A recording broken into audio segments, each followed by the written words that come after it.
Welcome back to Boilers in the Stands. I'm your host, Joe Jackson. Alongside me, as always, is my co-host, Craig Bowers. Purdue, coming off a big win over Northwestern, heads to New Jersey to play Rutgers. It is a 6 o'clock Eastern time tip on Fox Sports 1, Thursday, January 9th. So a little bit earlier tip than normal, at least for a weekday. This is a game that it's if Purdue loses, it's not like the world is ending, sky is falling on this team. But I do think it is a game that if come early March, Purdue is in the Big Ten championship hunt. This is a game they're looking at that if they did lose, they're like, man, we should have got that one. I think that's kind of how I'm coming into this game and viewing this game against a Rutgers team that obviously is headlined by two elite freshmen, but has been a bad team. Is arguably a bottom three team, is a team that could maybe miss the Big Ten tournament, but also at the same time can win any game given just the freshmen. Dylan Harper did not play against Indiana. He technically played against Wisconsin for 15 minutes, but he was more just kind of out there, and you could tell that he was not 100%. I think he's, from my understanding and reporting that I've seen, is getting over the flu, something like of that nature. So that'll be a big thing to monitor going into the game. Enough with a little spiel from me. Craig, how are you doing? And what are your thoughts on this game? Not too bad. I had to drive to Indy today, man, and you guys got hit a lot harder than we did. We got a ton of snow. Yeah, I got south of Lebanon, and I was like, "Oh, dude, yeah, you guys got pounded." So some of the roads were still down to one lane when I was driving through Indy, but nonetheless, on this snowy day here, weekday, Tuesday, as we look at the rest of the week, Purdue going out to Rutgers, like you said, quite frankly, a team that hasn't lived up to expectations. Rutgers was picked 7th in the preseason Big Ten poll at media days. A team that brings in not only Dylan Harper and Ace Bailey and the number 2 and number 3 freshmen by class or by rank and last year's class coming into this season, but also bring in a couple of other freshmen, especially Somerville, who was relatively highly ranked, like 115, 120, depending on where you look. Surrounding that, that's just not lived up to expectations, like I said. I'm sure in New Jersey, there was a lot more hope for this team coming into the season. It hasn't necessarily been because of those two freshmen, because they have excelled at an extremely high level. But coming into this game, like you said, it's not necessarily the world's ending if Purdue loses this game, but they are 90th in the net. So this is a quad 2 loss, even though it's on the road. If they would happen to lose this game, Rutgers is 0-5 against quad 1 teams this year. They are 2-0 against quad 2 teams, but against quad 3, they're 1-2. So lost a couple of bad games, primarily Kennesaw State, which was actually away, and Princeton, which was at home. So a couple of really bad losses in there for them on the season already. If we just kind of look at who this team is across the board, they do rank quite a bit higher in KenPom than they do in net. I have them at 57. Is that right? That's not right. They're 81st in KenPom. They're 81st. Yeah, I was going to say, I typed that in wrong. I was trying to throw this together quick here. 81st in KenPom, 85th in offense, and 96 in defense relative to KenPom. Not a team that's going to shoot a bunch of threes or shoot them well, about 32.7% from 3 on the year. And when you look at percentage of points that come from 3, only about 26.6% of their points do. So 291st in the country in that regard. There's a lot of different areas you can point to in this team in terms of why they've had issues. They don't rebound at a high level either. They don't shoot free throws at a high level. But more than anything else, they just didn't do a good enough job of putting people around Dylan Harper and Ace Bailey. Yeah, and that's been the big thing, is there's been these games where Harper and or Bailey almost will them to a win, and you don't quite get the supporting cast that you need. Against Wisconsin, Tyson Acuff had his best game of the year, so they played Wisconsin on Monday. He had his best game of the year. He's a guy that he was like a 19 point per game scorer at Eastern Michigan last year. If we're looking at other production, like he's somebody Purdue probably should look out for, just because he is coming off of that. But yeah, they lack a lot of interior defense, and they're nowhere close to what a normal Rutgers defense is. And then on offense, it is just pretty much Harper and Bailey trying to create something out of nothing, and they're very good at it. But when you surround the guys with, they're basically surrounded with 2 to 3 non-shooters at all times on the floor. Spacing can get tough, and Williams and Dirkak and Davis provide some other things, but it's just not quite. It just hasn't been there. Simply put, like it just simply hasn't been there in terms of what Rutgers wants to do and how they want to be, in getting the results to kind of go with that. Yeah, and I mean, there's some guys on this team outside of the big two that had production last year. Now, some of that has been guys who've moved up from lower level leagues that just haven't been able to match that performance in the Big Ten necessarily or in the non-conference so far. But you've also got Jeremiah Williams and Jamichael Davis, who were on this Rutgers team last year, who definitely had more production, especially like Williams, I think early when he started playing, if I remember right. Had some really, really productive games last year, and they just haven't been able to figure out necessarily how to play around two other guys where they're not featured near as much and be efficient at it. I would say the big thing that jumps out, we're going to get in these players more later, but that's the biggest thing to me around these two guys is you need a bunch of, when you have two guys scoring basically 20 points a game, you need a bunch of efficient role guys that, like Matt Painter likes to talk about. You have to be able to come in if you're one of those guys and take 5-6 shots a game and still shoot a high percentage. And they just don't have it. I know there's other issues, rebounding, defense, but scoring's an issue too with this team. Yeah, and the guys that we'll talk about them, the two guys that they came in as shooters, PJ Hayes and Martini, have shot the ball fairly well. They just don't get playing time mainly, I think, because of the defensive end is my only thought. And they were brought in to shoot the ball. Tyson Acuff, he's been shooting the ball better, but yeah, just hasn't quite been there. Yeah. And speaking about this not being the same level of defensive team, obviously 96 in Ken Baum, they rank 181st in terms of turnovers created by their defense in the country. Not what Purdue fans would think of when you typically think of a Rutgers team. The rack is going to be a tough place to play. It always is. It doesn't matter. I'm going to continue to call it the rack in perpetuity. I don't care what they change the name to.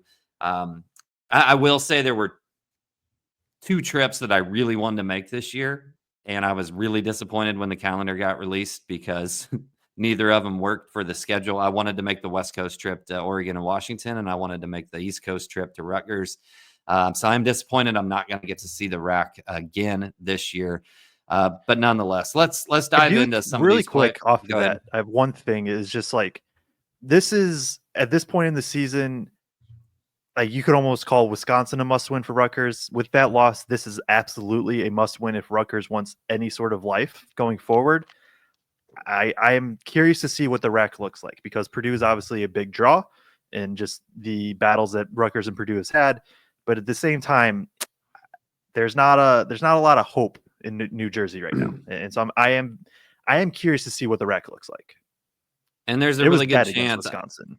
Yeah, I don't know what Rutgers student calendar looks like, right, relative to Purdue's. Yeah. But Purdue students don't start classes till next Monday, so there's a good chance that students aren't back in full force on Thursday either. Which obviously we know anybody who's been to Mackey, even though it's full, it is not the same environment when students aren't there. So let's dive into some of the players. And we typically kind of go through starters by guards, wings, and then bigs. But I think we just need to start with the big two because they draw so much attention here. So Dylan Harper comes in as the 3rd ranked freshman in the country from last year's recruiting class. 6'6" point guard, averaging 250 or wow. Almost really messed that up, Joe. 6'6" guard that weighs 215 pounds. He's really good, but he's not averaging 215 points. Not quite. 21 points a game, 5 rebounds a game, 4.5 assists a game, shooting 37% from 3 on almost 5 attempts a game, 60% from 2 on 9.4 attempts a game, 75% from the free throw line, 5.2 rebounds, 4.5 assists, 1.1 steals, and only 2.1 turnovers. He has a legitimate argument. We're just going to talk Dylan Harper first, then we'll go to Ace. He has a legitimate argument to be the number 1 pick in the NBA draft. That's where I personally like him. I don't have a vote in Big Ten Player of the Year, but at this point in the season, if I had to make a vote, it would be Dylan Harper. He's probably not going to have any chance of winning that because Rutgers is going to be a bottom 4 or 5 team in this league, most likely. But Dylan's a dude, and I love watching him play. Yeah, I was coming into the season. I was surprised at people putting Ace over Dylan. I just, at least specifically at the college level, especially, like, Dylan is everything you want out of a lead guard. Really good size, can facilitate, can score at all 3 levels, gets to the rim at such good efficiency. I mean, he's going to run pick and roll after pick and roll after pick and roll, and he's been really, really efficient at them. 93rd percentile in efficiency when running pick and rolls. He can get to the pull up a little bit. He gets all the way to the rim a bunch. He has good size. Like, he's going to be a tough matchup for Purdue. I assume CJ Cox starts on him, and that's CJ Cox going from Brooks Barnheiser potentially to Bill and Harper is not the most fun, but yeah, like he's one of those players that he's so good that it's almost just like, what do you even say other than like he can dominate any basketball game? And Rutgers, yes, Rutgers has not been good this year. Every team is going to be a little bit worried going against Rutgers just because is it going to be the game that Harper goes for 30 points and 10 assists, right? And he can easily do that. I think if you're Purdue, you want to turn him into a jump shooter more, just given Purdue hasn't had the best interior defense. Not saying Rutgers or Harper can't burn them from the perimeter as well with taking jumpers, but if you had to try to do something, like, that's kind of my thought. I'm also interested to see if they just basically double him and just try to get the ball out of his hands and force everybody else to try to beat him. But he's so good. He's so good. Like, he's the like most talented player in the Big Ten for sure. The Big Ten Player of the Year award, we'll see. Like, I do think winning matters some, but he is by far the most, not by far, but he is the most talented player in the Big Ten. I would agree with all of those statements. The thing that really jumps off the page to him in comparison to Ace Bailey for me is his efficiency at all 3 levels and at the free throw line. It doesn't really matter what level he's playing at in terms of on the court, whether he's shooting from 3, whether it's mid range, whether it's at the rim. He's efficient in all of those things, and he's an efficient creator for others at the same time. If there is one little piece I think I could harp on just a little bit, I think he's such a good jump shooter that sometimes he'll settle for that mid range over and over again when he can attack the rim. I feel like in games, I don't know what like year-long numbers say, Joe, but I just feel like there's times in games I've watched where I'm like, man, he's just settling for that 15-footer or 10-footer instead of just constantly attacking the rim like he could with his size. And I'm with you. If Purdue can make him shoot that and instead of letting him get to the rim, then I think that's the best thing that you can hope for, I guess. Because I was actually curious because I hadn't looked up the exact numbers yet. He's shooting amazing on catch and shoot threes, 47%. He's only shooting 27% on pull up threes, and he's only shooting 25% on pull up twos. So again, he's a guy like he can still burn you quickly in those areas. He is at his best, I think, getting all the way to the rim, and so Purdue I assume Purdue's just going to go under and just go under on everything and just try their hardest to keep him in front and force him into jump shots. And then if he starts drilling 5 of them, you adjust from there. Yeah. 100%. Ace Bailey, on the other hand, and I think the reason that everybody falls in love with Ace over Dylan when they're kind of looking at this team and why he was thought of maybe higher is because everybody loves a wing that reminds them of Kevin Durant. Everybody loves a wing. I can't believe I forget that name for a second. Everybody loves a wing that reminds them of Kevin Durant, and he's getting those comps, right? 6'10", can shoot from outside, has an incredible fadeaway. Just not as efficient as Dylan is necessarily on the court. 19.1 points a game, 7.6 rebounds a game, shooting 46% from the field, 34% from 3, 51% from 2, only 55% from the free throw line. Been bad. He's been bad. Bad. On almost 4 attempts a game, 7.6 rebounds, 1.2 blocks a game as well to throw in there. And it's that size and the length and the fact that he can do the things that he does at that size and length. I don't think his game is near as polished or finished yet as what Dylan's is. You can tell he's still green. There's times that you'll scratch your head watching Rutgers play because he'll take shots that he can make, but you wonder why in the hell he takes them when he takes them, because he will take some really, really difficult, challenging shots at big moments in games sometimes. And then there's games where he just hits all those. So it doesn't matter. And you're like, oh, that's why he's taking those. Yeah, and he's a guy that like you can game plan for, but sometimes it just simply won't matter. And he's just going to be able to rise up and get shots.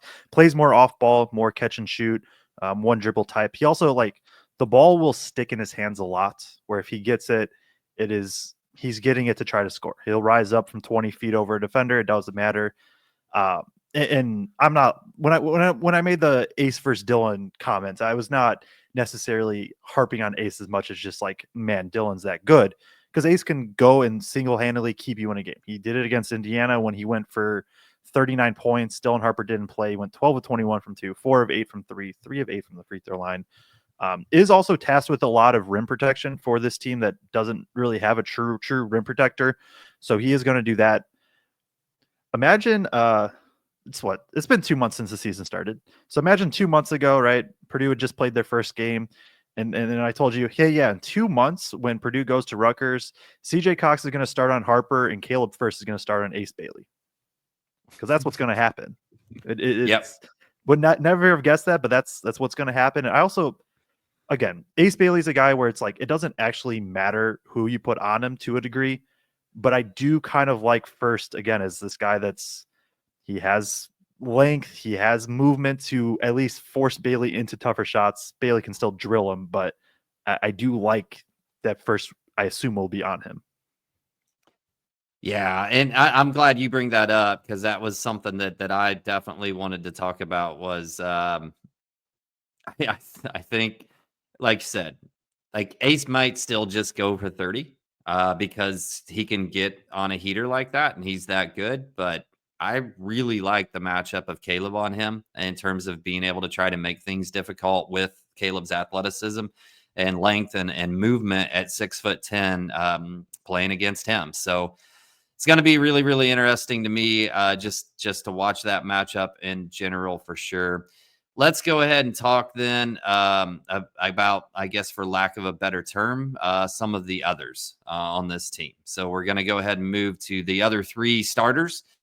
Jeremiah Williams, a 6'5" guard, averaging 7.6 points, 3.5 rebounds, 2.1 assists. You've got Emmanuel Ugbole. Agbole. Starting at center at 6'10", 3.7 points, 3.1 rebound or 3.7 rebounds a game to go along with that. And then Jamichael Davis, a sophomore guard, at 6'1", 175 pounds, 4 points, 1.2 rebounds, 1.9 assists. Nobody in those other three starters surrounding the two stars shoots better than 27% from three. What are your immediate thoughts on the other three and in terms of how Purdue matches up with them? Yeah, I mean, Jeremiah Williams is a guy that he's a good basketball player. I think he's somebody that needs the ball in his hands more to be best utilized. Obviously, when you share the floor with Dylan Harper and Ace Bailey, you aren't going to get the ball that much. But he is a physical driver, can get all the way to the rim. I would say a positive facilitator, although the numbers probably don't back that up this year specifically. And also probably their best perimeter defender, I think. And just he's a guy that can he's a guy that's willing to do like the dirty work and just kind of be physical and grind things out and things like that. But again, not a shooter at all. He's going to be spotted up in the corner. He's somebody you live with taking threes until he proves otherwise. Same thing goes for Jamichael Davis. Honestly, a lot of the same things where Davis is a solid facilitator.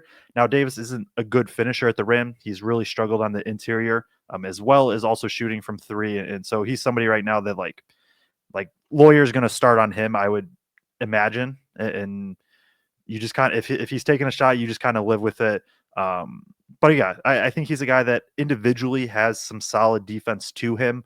It just doesn't always translate to team success. And then Agbole, he is built. He is jacked. 6'10", 270, like very, very strong. But just doesn't quite have the skill level to match up with that. Has been fine around the rim.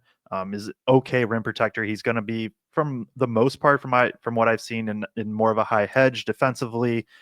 But it's closer, I think, to Northwestern's, where I think Braden can handle it and move the defense and be fine that way. So obviously with Harper and Bailey just taking so many possessions, these guys aren't crazy big usage in general, but yeah, some couple ball handlers and okay big, but nothing like popping off the page. Yeah. And, to me, I guess the one thing that Jamichael can do that might give Purdue some fits a little bit is he is extremely shifty and has a really fast first step when he drives. Like you said, this year especially just hasn't necessarily been real efficient at actually finishing when he does get to the rim. But a shifty, quick player, talking about Emmanuel, 2.1 shot attempts a game as a starter.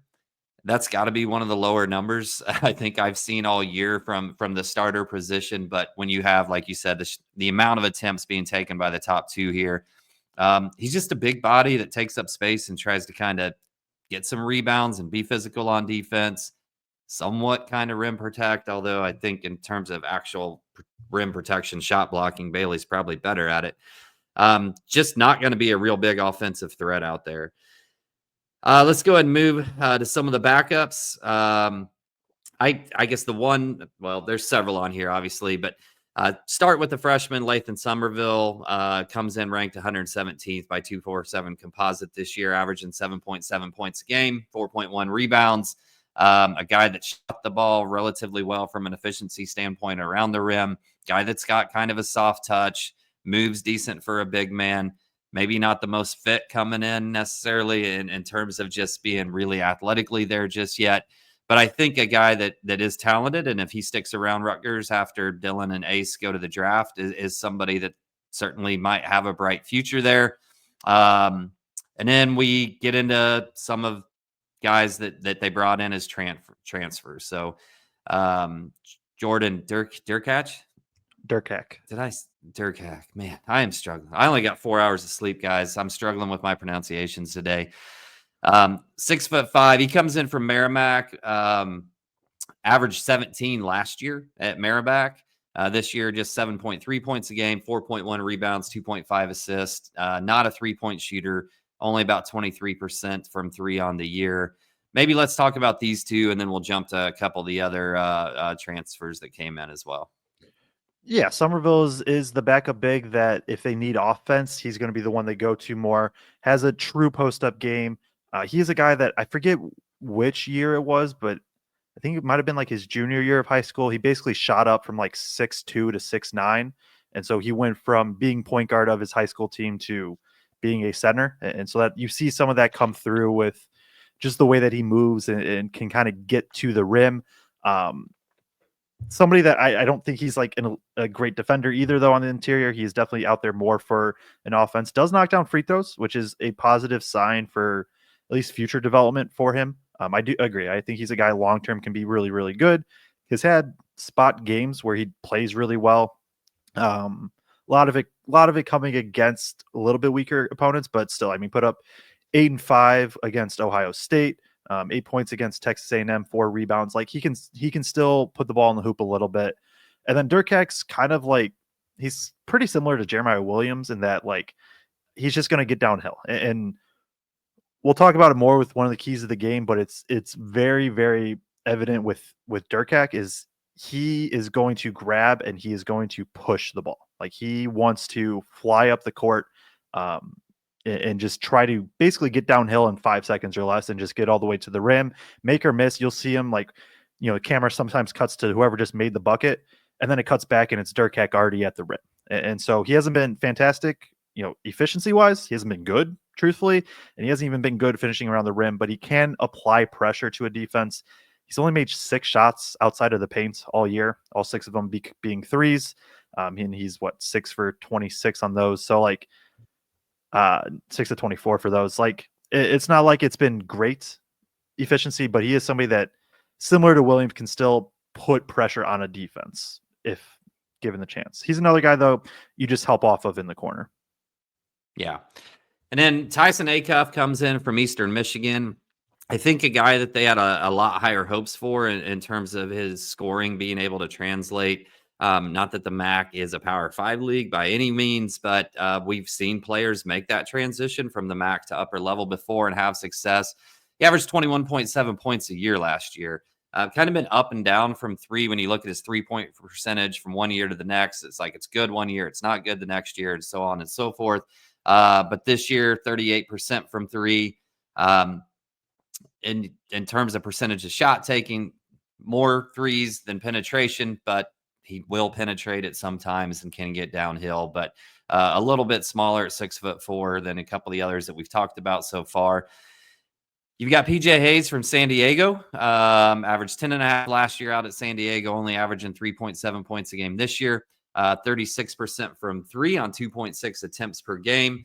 And then we've also got Zach Martini from Princeton, who only averaged 8.4% last year, but kind of was known as a 3-point shooter, shooting 39% from three. He's shooting 36% from three this year as well. So fairly high percentage from Martini, and from really the kind of the last few that we talked to relative to some of the other guys we've talked about on the team in terms of other starters or a couple of the other backups. Acuff, like I said, obviously I think Rutgers probably had way higher expectations as a senior guard coming in, averaging almost 22 a game last year. Just hasn't been able to seem to make it work at this level. Yeah, and all three of these guys were brought in to be the complementary shooters and scorers around Harper and Bailey. And I think part of it, especially with Hayes and Martini, is just defensively, they don't hold up at all. I understand it from Pikel, but I also do think like the defense is bad anyways. Like I do think they should be out there more just because of the spacing they provide. But that's what they are. 3-point shooters, pretty much standstill guys. Martini's a little bit bigger body, and there are random points where he'll kind of become the de facto 5 in certain lineups, but Martini hasn't. I mean, he played 21 minutes against Indiana. He's been in and out of rotation, just kind of depending on the game. I think that same thing for Hayes. He hasn't played more than 15 minutes since November 24th. And then Acuff did have a very, very good game against Wisconsin, got the buckets to go finally for 17 points, but another guy like just hasn't really had it all year. They're the three guys where like you almost just want to, like everybody else on this team, you do not want to like get to the rim. They're the three guys you want to run off the line and force them to try to get to the rim because that's just not their game at all. And then defensively, like I don't think any of the three are particularly good. Look at that. I purposely grouped those three together so you could talk about them together like that, Joe. That was good. That was planning in my head. Yeah. Nice. I Only other guy imagine you probably Oh. want to give a shout out to Dylan Grant. Yeah. I did see you tweet about him, another freshman that comes in. He was not highly ranked. He was ranked like 189th in that class, but had a really nice game against Wisconsin with 8 points, which I think was his career high to this point. But kind of a slasher energy guy that's bouncy. I'll let you talk about him a little bit more. It was his career high because it was his first points of his college career. He's only played in 4 games. I only bring him up because he played 16 minutes against Wisconsin, and he looks like at times the only guy that cared to be out there. And so I don't. There's a good chance that he doesn't play in this game, but I do think he's worth a mention just because it wouldn't be unreasonable to see him get another chance at a run, just given how he played. Slasher, kind of this lanky forward type that does have good athleticism, not a ton of developed skill yet, right? Not a good scorer, and even in high school wasn't, but he's also a guy that could, in theory, become Rutgers' best defender at some point in his career. So I don't think we need to stay too long on him, but just wanted to shout him out just on the chance that he does get another run. Yeah, no, for sure. Let's get into a little bit more of the matchup specific things here. Looking at Rutgers against Purdue, I guess defensively, let's go there first because I think that's where maybe there's a little bit more discussion than what Purdue can do to them offensively. But defensively, how do you see Purdue trying to handle Dylan Harper and Ace Belly to at least slow them down? Yeah, so Dylan Harper, I think you're going to start with Cox on him, and then I would expect Colvin to get a good chunk of time on him as well. it's tough because it's like like this is all more theoretical, and then Dylan Harper can just counter it and it won't matter. But like I would expect Purdue to go under on him at first, at least, and just really try to make him a jump shooter. Um, Again, he can knock him down. It's not like he can't burn Purdue, but I would expect that. I would also expect a lot of help on his drives and just basically helping off everybody not named Ace Bailey and just maybe Acuff as well, and just living with the results on kickouts. That would be my guess. And maybe they do high hedge him against pick and roll. Harper's going to run a bunch of pick and roll. Harper and Bailey also will ISO a bunch. And so sometimes it's like, do you just send two if there's going to be an ISO and get the ball out of their hands or not? Bailey specifically, because a lot of his will come from more of like a high post look. Do you send two guys and just force him to try to pass? He hasn't been a good passer at all this year, and just try to get the ball out of his hands that way. It's tough because you can have this game plan, but they can just erase it immediately. But that's kind of my thought is put first on Bailey and just try to use the length to make shots even tougher. Go under on Harper, turn him into a jump shooter, and then adjust if you need to from there. And that's a lot of their offense is pick and roll or just ISOs between those two. Lots of their offense if you haven't watched. And you know, I talked about this in the game after the Northwestern game, but Painter and his staff have just like historically, as I think back about Purdue defense, has been exceptional when they play teams that have dominant scores, one or two dominant scores, and then you can kind of game plan because you can cheat off of others. This has the feel of that type of game. It's going to test it, right? Because these two are probably the best 1-2 in terms of skill level. Production wise, really, they're about the same as Barnheiser and Martinelli, right? But in terms of skill level, I think we're definitely at a higher skill level between these two. So I'm going to be real interested to see what he draws up because they usually do such a good job in these types of situations. And, you know, like you said, with Dylan, I'd especially, expect to see Purdue defenders stunt off ball, just try to dig down and get into Dylan, make things difficult on him. To the point where they can recover on those other three because they're non-shooters, right? Especially the other two guards, wings that are out there, because they're going to be okay with either Williams or Davis taking those threes. See if they counter that with some cuts or whatnot. But I expect to see that a lot early on. And the other thing I think to mention in terms of defensive game plan, and it's one of my keys, is Purdue just has to stop the ball. Rutgers will try to push the ball a bunch. They're not like,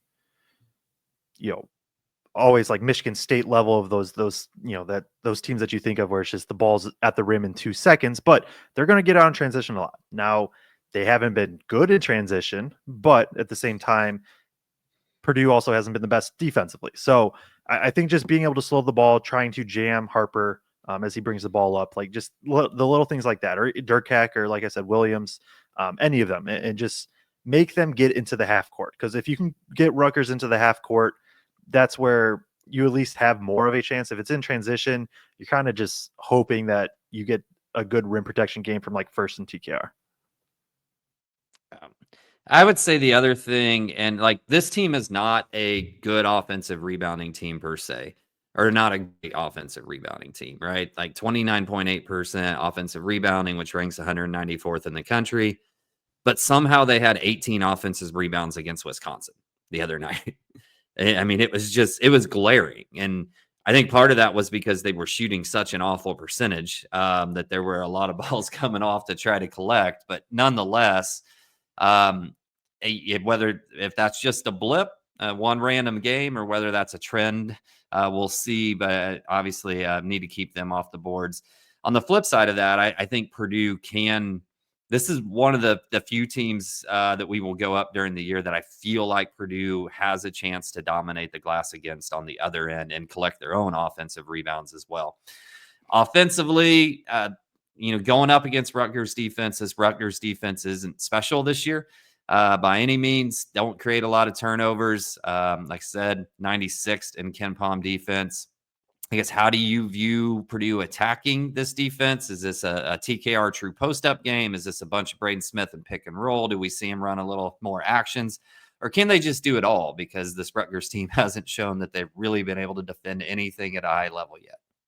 Yeah, I mean, a little bit of everything. I do expect it to be another high pick and roll game. Excuse me. Rutgers will a lot of times put two on the ball, not always, and it is lineup dependent. And Rutgers is very much still searching for lineups to figure out. But they haven't been great defensively against pick and roll. That short roll should, in theory, be there for TKR, and then from there you can kick out to threes. Rutgers hasn't been great defending the 3-point line as well, although I don't think, if I'm remembering right, yeah, they don't. They're like average in allowing 3-point attempt rates. So I think it's just it's a game where Braden Smith should be able to handle any sort of pressure that's thrown at him, and he should be able to kind of create from there. I do think TKR post-ups could be a good look in terms of just putting their bit. It's also going to depend on who matches up with who. Like, I would guess Ace Bailey guards first. That would be my guess. And then they put whatever big is in on TKR. But if it's the other way, I do think you should just kind of feed TKR until basically they force Ace Bailey into foul trouble or force Ace Bailey to not have to defend TKR anymore. But yeah, it's a game where you take care of the ball. I think you can attack the glass a little bit more, but as long as you take care of the ball, you should be getting pretty good looks. Again, as always, got to knock down a couple open threes, but they have really, really struggled, especially defending the roll. I expect this to be a big TKR short roll game. Yeah. And in terms of things that are keys or important to this game, last time we kind of did, what are like two things that if Purdue does these two things really well, we'll win the game or whatever. But I do think just 3-point shooting, just knocking down open shots is going to be really important. Anytime that you go on the road, we saw, right, last night, Minnesota almost pulls off a win at home. Ends up going to double overtime. Probably should have pulled off that game, but going on the road's never a guarantee, no matter how bad that team has looked in the Big Ten. And Ohio State didn't shoot from outside well until really, really late in that game. So that shot needs to travel when you rely on jump shooting as much as Purdue does. So I think that's going to be important that those guys just knock down open looks. As you kind of look at that, then for you, Joe, as keys of the game, what are a couple things that you think you have to see for Purdue to win this game? I would say, again, I know this is always a key, but Braden Smith turnovers, like keeping them low again, is going to, if he can keep his turnovers low. I know he ended up with 5 against Northwestern, but I'm pretty confident that at least 2 of them are him just messing around or trying something random. If he can keep turnovers low, that's going to set up the rest of the game and the rest of the offense.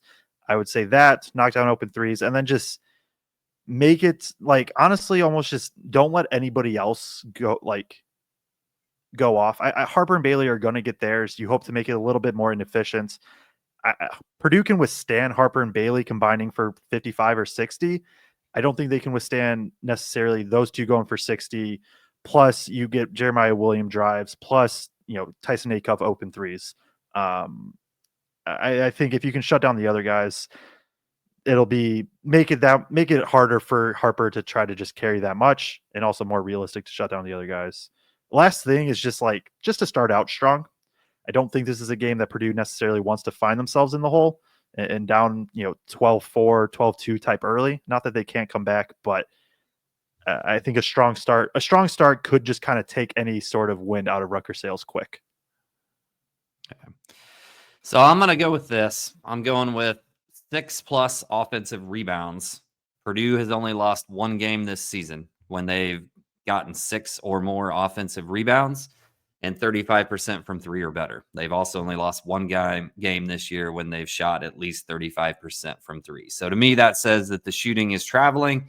And I do really think this team can have an advantage on the boards against Rutgers. I think Caleb First could have a big rebounding game in this one, especially on the offensive glass with TKR taking some of those short roll shots if they miss off short. I think there's opportunity there for Purdue to get second chance points. So those are going to be my 2 keys of the game: offensive rebounding and 3-point shot traveling.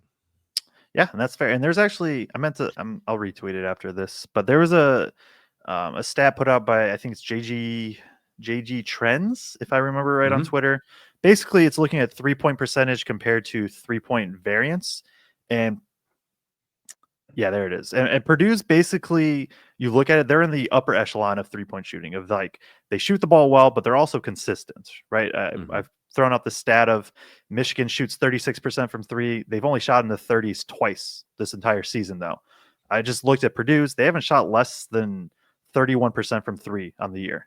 Very consistent in that 30 to 45 type range. So yeah, good call out there. Should be a fun one. I'm hopeful that Purdue is able to kind of put this one away. Maybe not put it away, but keep Rutgers at arm's length away for a lot of this game. Get another road win, and then that happens. You're looking at 4-1, staring down Nebraska at home. You're setting yourself up to be in a good spot to later compete in the Big Ten. So we will be live after the game, pretty much right after the final buzzer. It is a 6 o'clock Eastern time tip on Fox Sports 1, Thursday, January 9th.